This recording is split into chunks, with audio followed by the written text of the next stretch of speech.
yang jarang kita tahu. Siapa kita sebenarnya? Benarkah akan ada negara-negara yang jadi runtuh atau kacau balau jika kita berhenti beroperasi? Kita akan bongkar satu persatu, bab demi bab, tentang bagaimana Indonesia yang secara mengejutkan menjadi pemasok energi, sumber tenaga kerja, jalur perdagangan vital, dan bahkan juru selamat kelaparan bagi miliaran orang. Indonesia mulai melawan dan tak mau lagi diremehkan oleh bangsa-bangsa yang selalu menjajah dan meremehkan Indonesia. Karena itu, Presiden Prabowo berdiri kokoh dan komando seluruh pasukan dan seluruh batalion yang berada di seluruh negara kesatuan Republik Indonesia untuk siapkan pertempuran. Jika saja mereka masih meremehkan kita, maka kita sikat dan kita lawan. Ada China, ada Rusia, ada negara-negara lain pun sahabat-sahabat kita yang akan membantu kita jika kita kekurangan alutsista.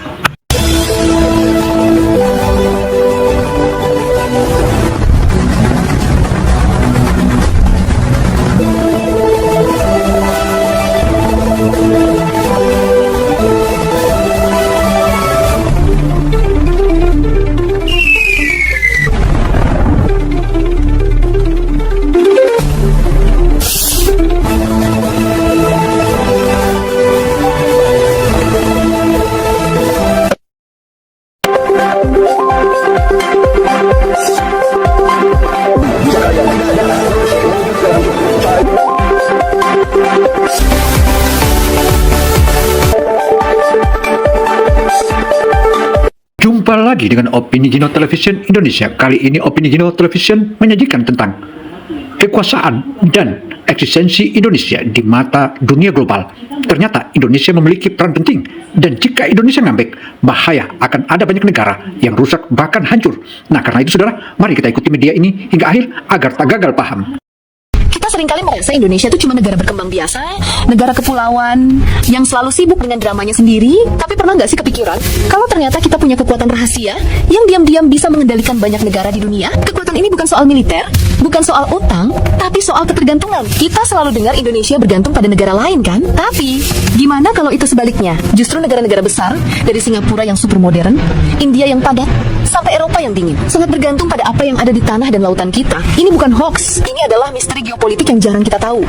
Siapa kita sebenarnya di mata dunia? Dan benarkah akan ada negara-negara yang jadi runtuh atau kacau balau jika kita berhenti beroperasi? Kita akan bongkar satu persatu, bab demi bab, tentang bagaimana Indonesia yang secara mengejutkan menjadi pemasok energi, sumber tenaga kerja, jalur perdagangan vital, dan bahkan juru selamat kelaparan bagi miliaran orang. Saudara, Indonesia dalam beberapa saat ini mulai berhitung bagaimana kembali menggaungkan agar Indonesia jangan dipandang remeh oleh banyak negara. Karena itu, mulai dari eksistensi sumber daya alam hingga potensi Indonesia mulai dikembangkan dan mulai ditata ulang dengan manajemen profesional melalui tangan dingin Prabowo. Tentu saja negeri ini akan maju kokoh dan hebat. Mari kita tonton. Indonesia adalah raksasa tidur yang jika ia bangun atau hanya sedikit batuk, dunia bisa panik sampai menangis. Apalagi yang nomor 5, pasti bikin kamu terheran-heran setelah tahu faktanya. Saudara, dalam pembahasan video ini tentu saja kita akan mengangkat ada 5 bagian atau 5 bab, dan bab pertama hingga kedua dan ketiga akan melukiskan bagaimana peran Indonesia dan bagaimana pentingnya Indonesia di mata dunia, dan bagaimana pula jika Indonesia ngambek atau marah dengan negara lain. Bahkan misalnya dia lakukan embargo. Iya, jika Indonesia melakukan embargo berbahaya, mari kita ikuti kisahnya. Cerita kita dimulai dari benda yang paling kotor dan paling dibutuhkan, yaitu batu bara. Ini bukan cuma soal bahan bakar, tapi ini soal stabilitas nasional sebuah negara adidaya yang sedang naik daun, yaitu India. Coba bayangin, India adalah salah satu ekonomi tercepat di dunia, dengan populasi yang sebentar lagi jadi nomor 1. Untuk menghidupkan pabrik, menyalakan lampu di kota-kota seperti Mumbai atau Delhi, dan menjalankan kereta api mereka butuh energi yang stabil. Dan tahu nggak, lebih dari 40% dari total impor batu bara mereka datang dari satu tempat, yaitu Indonesia. Angka 40% itu bukan sekadar statistik. Itu adalah jantung yang terus berdetak agar India tidak mati lampu. Yang lebih mengejutkan lagi, kualitas batubara Indonesia yang memiliki kadar kalori rendah hingga sedang ternyata sangat cocok untuk pembangkit listrik tua dan infrastruktur energi mereka yang sudah ada. Ini menciptakan ketergantungan yang nyaris sempurna. Ketika Indonesia mengeluarkan kebijakan larangan ekspor batubara mendadak seperti yang pernah terjadi, dampaknya terasa seperti gempa bumi di New Delhi. Harga energi melonjak, pasokan listrik terancam, dan pabrik-pabrik panik. Ini menunjukkan betapa rapuhnya ketahanan energi mereka tanpa sehitam manis dari Kalimantan dan Sumatera. Saudara, memang jika kita menarik ke belakang, tentu saja Indonesia akan kita melihat bahwa hampir semua presiden kita sebelumnya dipandang remeh oleh negara-negara tertentu, bahkan jadi mainan. Dan ironinya lagi, ada pemain dalam negeri ini yang turut dijadikan agen asing, dan mereka itulah bagian dari perusak bangsa ini. Karena itu saudara, di era Prabowo ini, ia sangat mengantisipasi siapa-siapa mereka itu. Apakah akan mereka terulang lagi? Tentu saja tidak. Dia jenderal, dia paham, dia kepala operasional, dan juga dia mantan komandan pasukan khusus.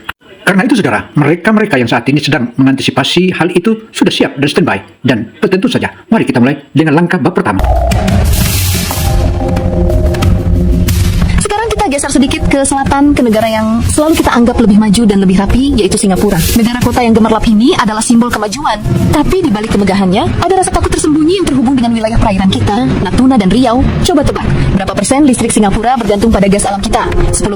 50%? Ternyata 95%. 95% energi mereka yang menerangi Marina Bay Sands dan menjalankan seluruh sistem keuangan mereka mengalir melalui pipa bawah laut dari Indonesia. Tapi ternyata hal itu malah jadi awal masalah baru yang rumit. Singapura tahu betul ketergantungannya ini adalah kerentanan terbesar mereka. Mereka telah berinvestasi sangat besar untuk membangun infrastruktur penerima gas yang canggih, mengunci kontrak jangka panjang, dan bahkan terlibat dalam isu keamanan perairan Natuna. Saudara, jika kita bedah Singapura ini, tentu saja kita paham bahwa negeri ini adalah negeri yang tanpa sumber daya. Tanpa sumber daya alam, bahkan dia mengambil keuntungan dari negeri kita. Dan keuntungan itu hasil kolaborasi dengan oknum-oknum tertentu yang ada dalam negeri kita, di mana mereka selama ini melakukan beberapa hal-hal negatif, tetapi sampai hari ini tak pernah diungkap. Di zaman Prabowo ini, saatnya untuk diungkap. Demikian tegas Prabowo. Kenapa? Karena jika pasokan gas itu terhenti, bahkan sebentar saja, seluruh sistem mereka bisa lumpuh total. Ini bukan cuma soal ekonomi, ini soal kelangsungan hidup nasional. Singapura selalu berusaha mendiversifikasi sumber energi. Tapi sampai hari ini, gas dari Indonesia tetap menjadi urat nadi utama. Keadaan ini menciptakan hubungan yang unik.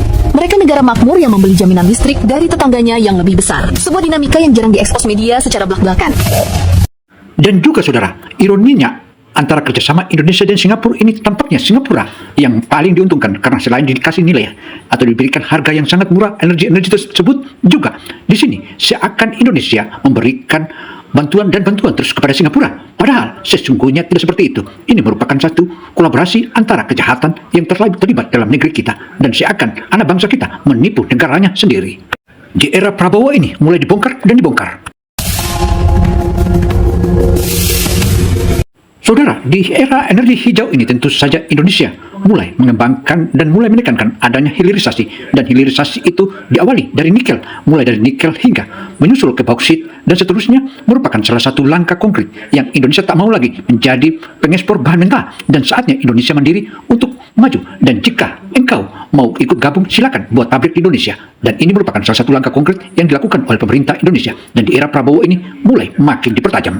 Dunia sedang bergerak menuju era hijau, era kendaraan listrik, dan di pusat revolusi ini, lagi-lagi ada Indonesia tercinta, Eropa dan Amerika Serikat yang super ambisius dengan target net zero emission mereka. Sangat bergantung pada satu logam dari kita, yaitu nikel. Nikel Indonesia, terutama yang diolah menjadi bahan baku baterai, adalah kunci untuk mewujudkan mimpi mobil listrik. Kita adalah pemilik cadangan nikel terbesar di dunia. Dan dengan kebijakan hilirisasi yang kita terapkan, kita bukan lagi sekadar penjual bahan mentah.